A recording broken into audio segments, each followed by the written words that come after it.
안녕하세요. 오늘은 최근 인기 도서로 주목받고 있는 책이죠. 이 전념이라고 하는 책을 중심으로 해서 전념의 가치와 의미는 무엇이고 전념하는 삶이 이 시대에 왜 중요한가, 이 점을 한번 다뤄보도록 하겠습니다.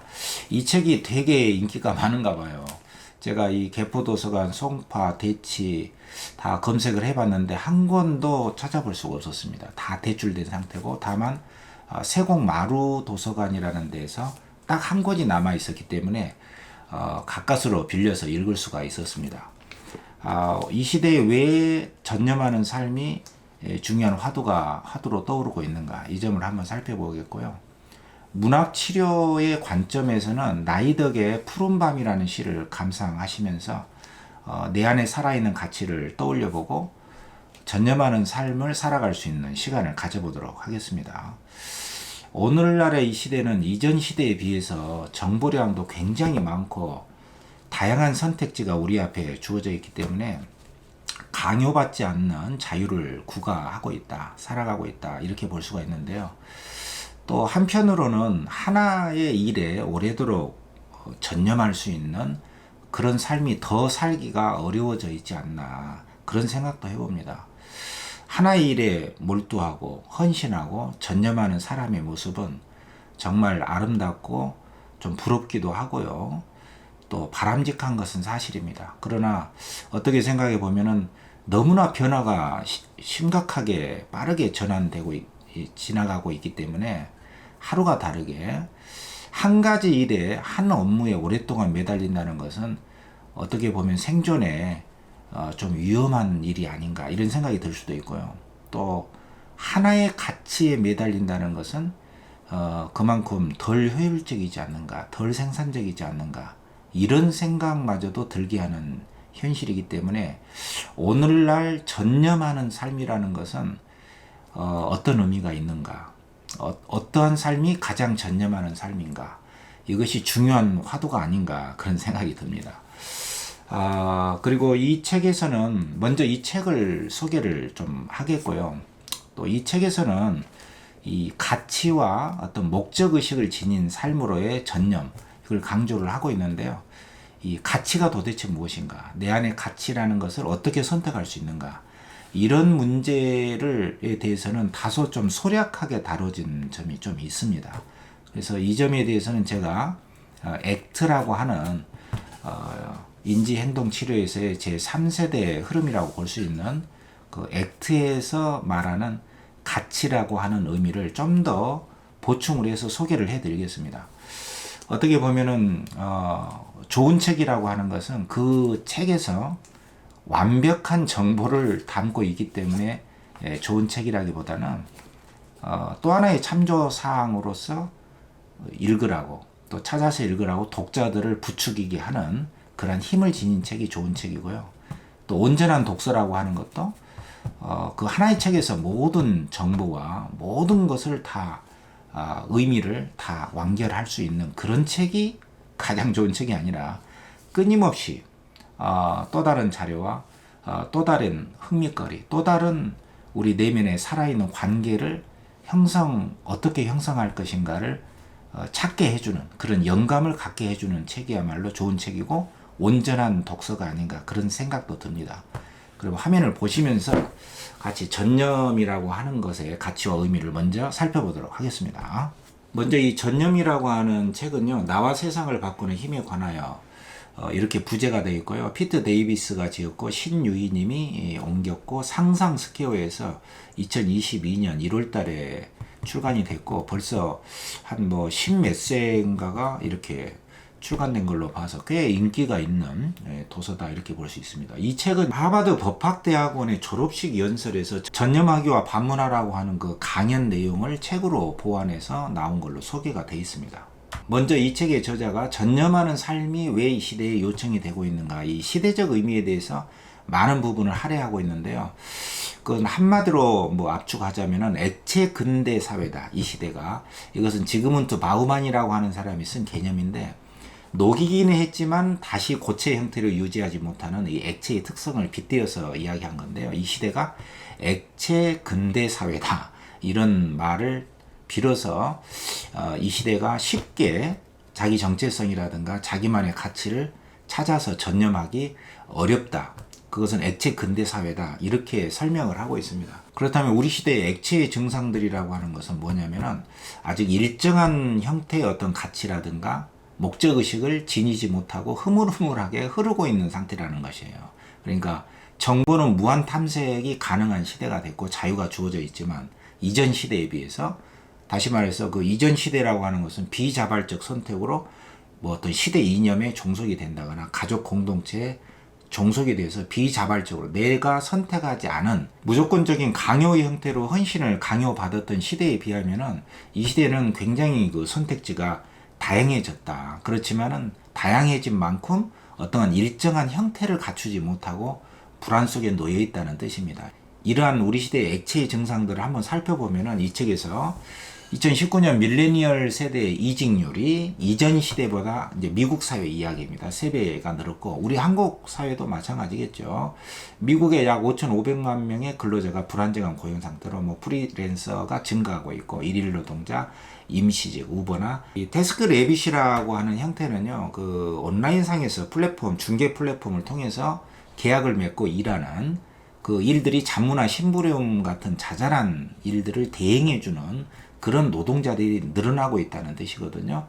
이른바 이제 깅 노동자라고 하는데 우리 코로나 시대에 우리 한국에서도 배달의 그 기사들이 굉장히 늘어났지 않습니까? 임시 노동자들이죠.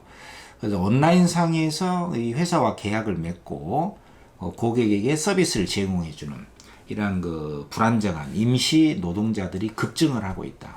그렇기 때문에 한 가지 일에 전념하기가 어려운 이런 사회 경제적 구조의 변화 때문에 전념하기 어려운 삶의 형태를 액체 근대 사회에서 찾고 있습니다. 심리적인 상태에서도 뭐 미국을 예로 들자면 우리 한국도 예외는 아니겠죠.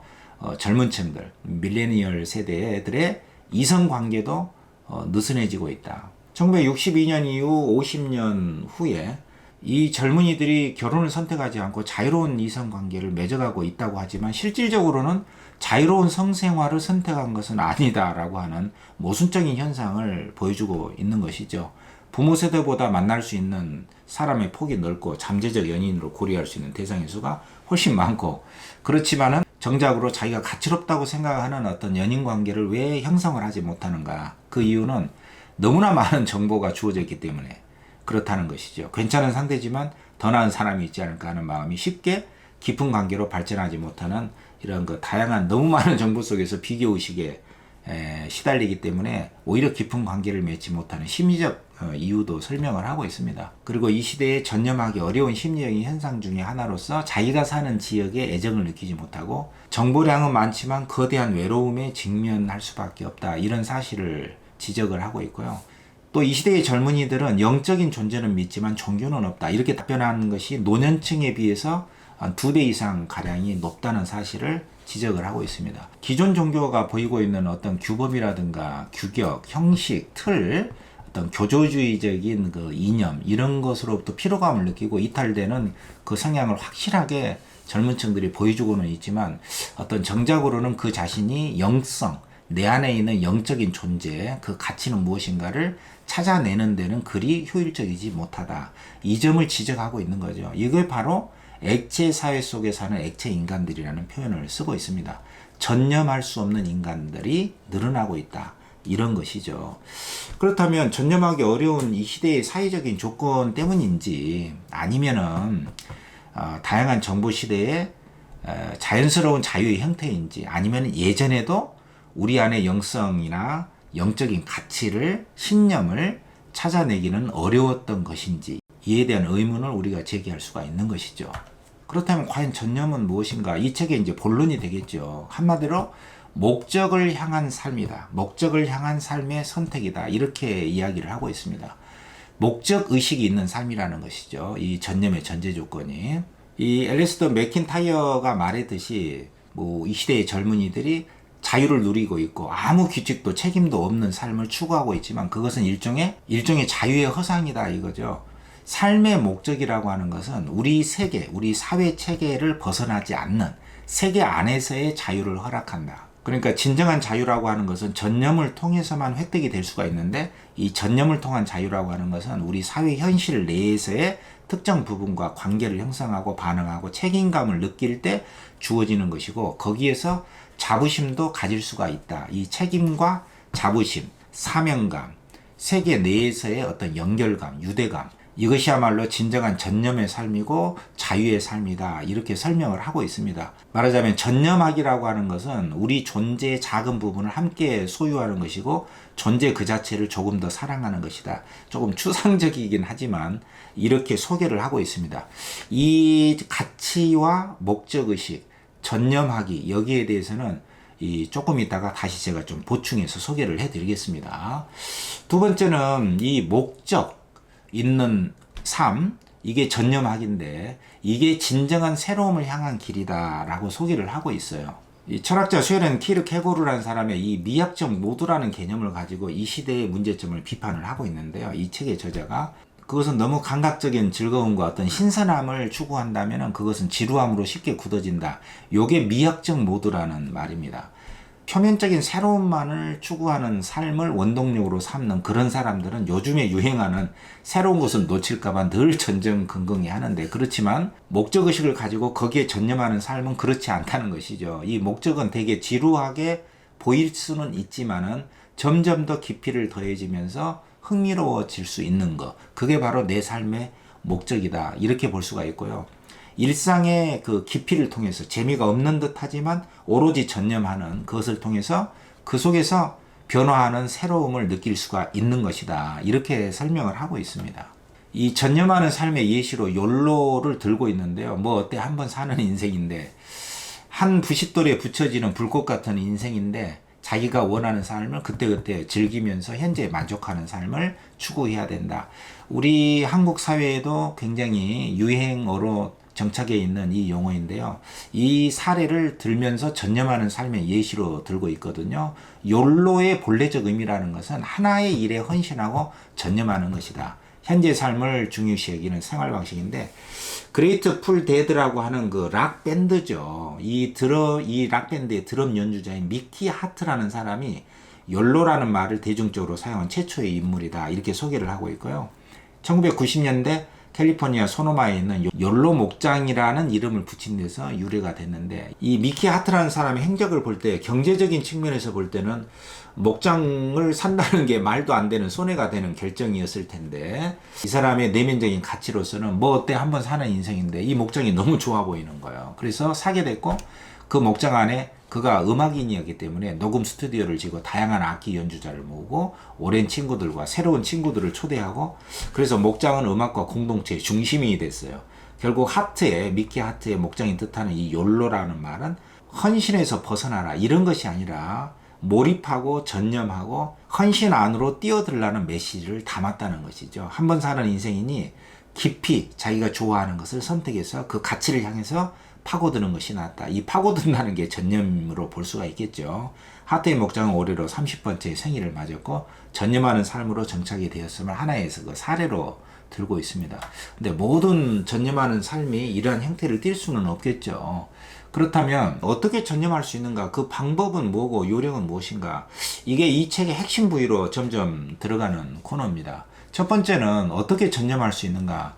여기에는 우리의 마음가짐 자체가 하나의 일에 전념했다가 후회하지 않을까 하는 이 불안과 머뭇거림이 있는데, 이것은 어쩌면 매우 당연한 것이기 때문에, 그렇지만 자기 발전을 위한 선택을 위해서 다른 부분을 포기하고 절단하고 잘라내는 것이 강력하게 필요하다. 이 영어의 어원적으로 볼 때도 디사이드나 허미사이드, 수어사이드 할 때 CID, 사이드라고 하는 게 잘라내다 치다라는 의미가 있다는 것이죠. 결심하다. 뭐 살인도 자살도 물론 안 좋은 케이스긴 하지만 어떤 일을 선택할 때는 잘라내고 절단하는 것이 필요하다.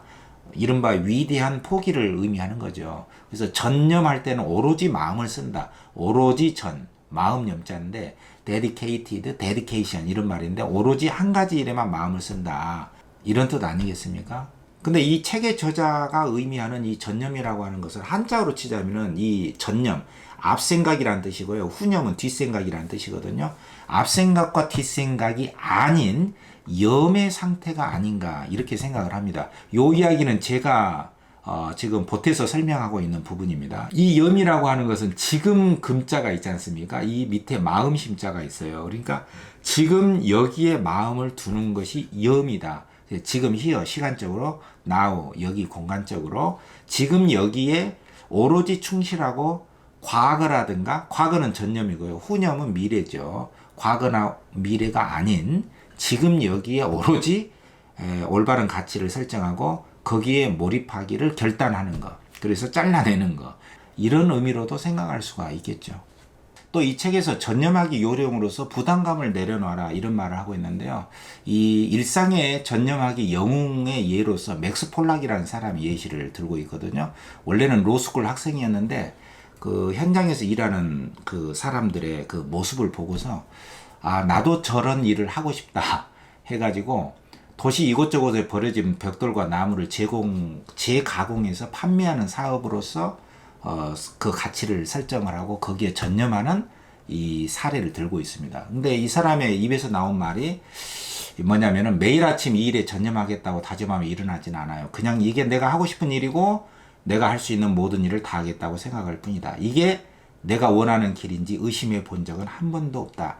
이렇게 일상에서의 전념의식이 어떤 것인지, 뭐 일을 악물고 하는 게 전념이 아니라 일상에서의 부담감 없이 진행되는 게 전념하는 삶의 모습이다. 이걸 강조를 하고 있습니다. 그 다음에 세 번째로 전념하기의 구체적인 방법을 소개를 하고 있는데요. 결정하기 어려울 때는 첫 번째로는 감정의 도움을 받는 것이다. 이 항목을 소개를 하고 있습니다. 할 일 목록 중에서 내가 가장 하고 싶어하는 일은 무엇인가를 쭉 적어놓고 하나하나의 항목에 직면했을 때 내 감정이 어떻게 움직이고 있는가를 무비판적으로 판단 없이 지켜보라는 것입니다. 이것은 예수회의 관행으로서 이냐시오적 식별로 소개를 하고 있는데요. 이냐시오라는 사람이 그 신부님이죠. 가톨릭의 수도자고 사제입니다. 15세기 사람인데 굉장히 그 영적인 수도자의 여러 그 프로그램도 실행을 했었죠. 먼저 이 이냐시오라는 사람의 감정을 살피는 일은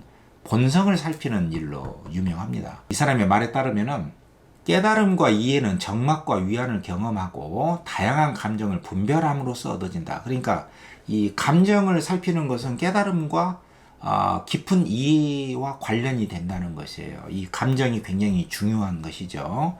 내가 선택지를 고른다고 상상할 때 내가 평온감을 느끼는지, 또 아니면은 불안하고 불편하고 신의 뜻과 멀어진다고 느끼는지, 이것을 잘 식별하고 관찰하는 것이 1차적인 과제다. 이거죠. 근데 이 감정의 도움을 받는다는 것은요, 그렇게 말처럼 쉽지는 않고요. 어떤 그 조력자나 촉진자의 어떤 도움을 받아서 어떤 그 협력적인 관계 속에서 진행이 되는 게 효과가 있습니다. 그 다음에 두 번째로는 가치의 도움을 받는 것이다. 이걸 소개를 하고 있는데요. 전념하는 삶의 구체적인 요령으로서 가치의 도움을 받아야 된다. 근데 이것도 사실 쉽지는 않습니다. 왜냐하면은 내 안에 오랫동안 가지고 왔던 가치가 없는 것은 아닌데 내가 인식을 못할 수도 있고요. 내가 진짜로 선택하고 헌신하고 싶은 가치가 무엇인가, 그것을 내 감정의 울림 속에서 내 본성 안에 울림으로써 전해 듣는다는 것은 사실 이것도 쉽지는 않습니다. 어쨌든 내 자신의 믿음을 인지하고 표현하는데 어려움이 있기 때문에 이 책에서 권하고 있는 하나의 방식은 내가 존경하는 영웅을 떠올려라는 것이에요. 어려운 결정에 직면했을 때 그 사람이라면 어떤 선택을 했을까? 나의 영웅이라면 어떤 것을 선택을 했을까? 이것을 떠올려도 좋다는 것인데요. 내 안에 진정한 울림을 느낄 수 없기 때문에 이런 방법을 소개를 하고 있다고 생각을 합니다. 그 다음에 세 번째로는 이성의 도움을 받는 것이다. 전념의 삶을 살기 위해서는 이성적인 나의 판단력이 중요하다는 것이죠. 어떤 직종이나 행위를 선택할 때 각 선택지를 쪼개서 하나씩 장단점을 분석하고 비교하는 것은 이성의 역할이기 때문에 이런 이성적인 힘으로 전념하는 삶을 선택할 수가 있다. 이런 이야기인데요.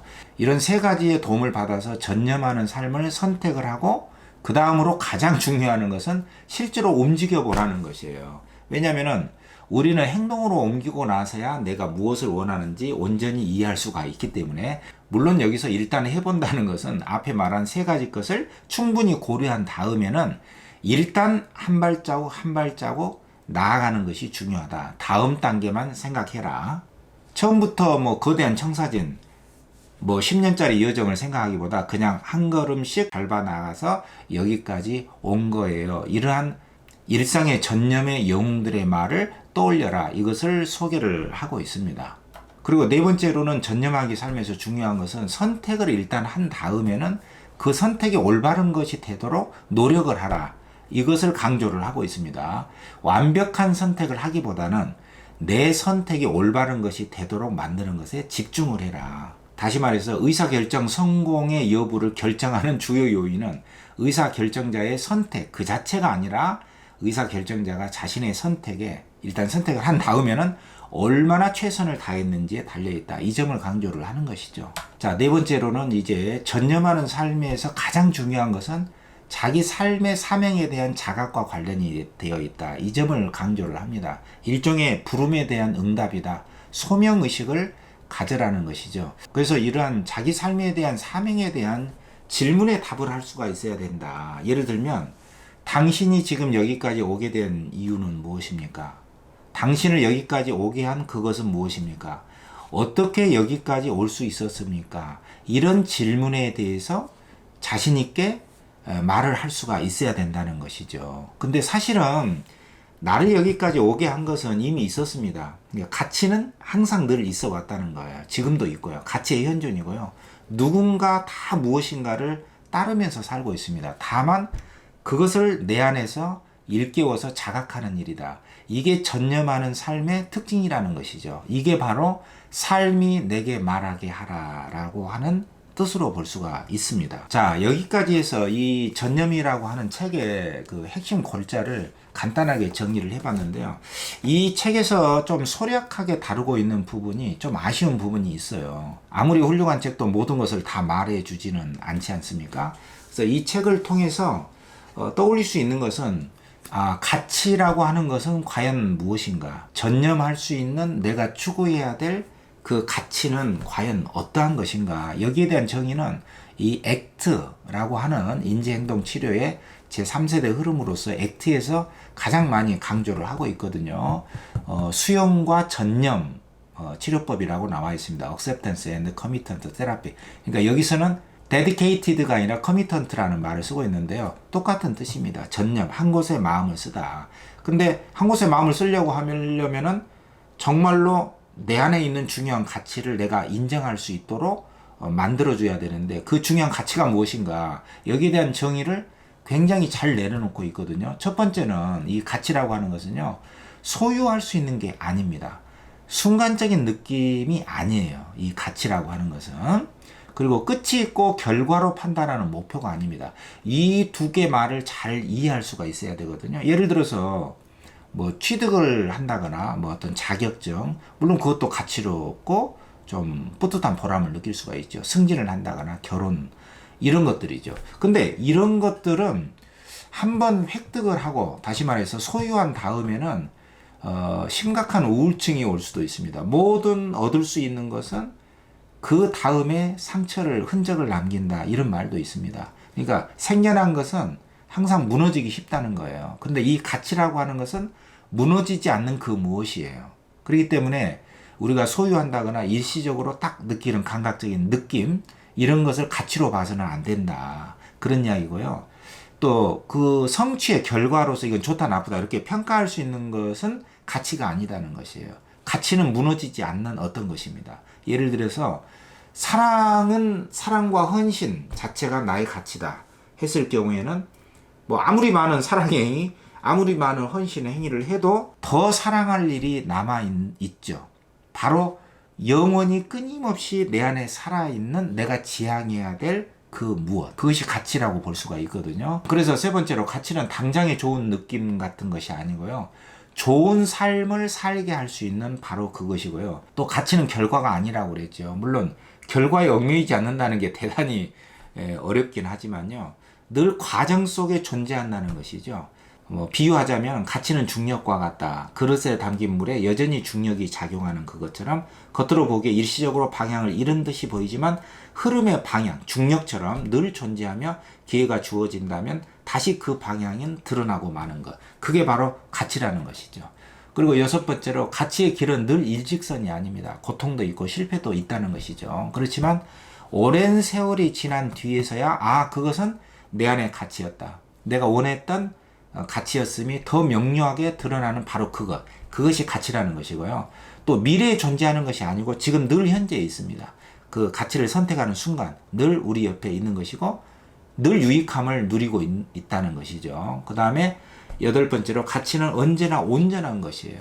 완벽한 것이면서도 온전합니다. 어떻게 보면 외적인 가치 기준으로서 평가되는 것이 아니라 개인의 내면에 살아있는 내면적인 가치이기 때문에 그 자체대로 온전하고 완벽한 내가 지향하는 소망하는 그 방향이며 그 형태가 가치라고 볼 수가 있죠. 가치는 죽지 않는 것이죠. 그리고 9번째로 가치는 일시적인 우리의 그 심리적인 흐름, 상태, 기분, 일시적인 감정과는 다른 것으로 이해할 수가 있습니다. 우리는 어떤 것을 소유하고 획득한 이후에는 곧장 또 다른 미래를 걱정할 수가 있고요. 일시적으로 일어나는 마음은 평가하고 예언하고 비교하고 다음을 걱정합니다. 그렇지만 가치는 그와 다른 것이죠. 일단 내가 온 마음을 일으켜서 선택한 그 가치는 온전히 지금도 미래에도 과거에도 존재하는 것이고요. 선택된 그 가치는 우리가 생각하고 평가하는 것이 아니라 절대적인 방향 등과 같은 것이고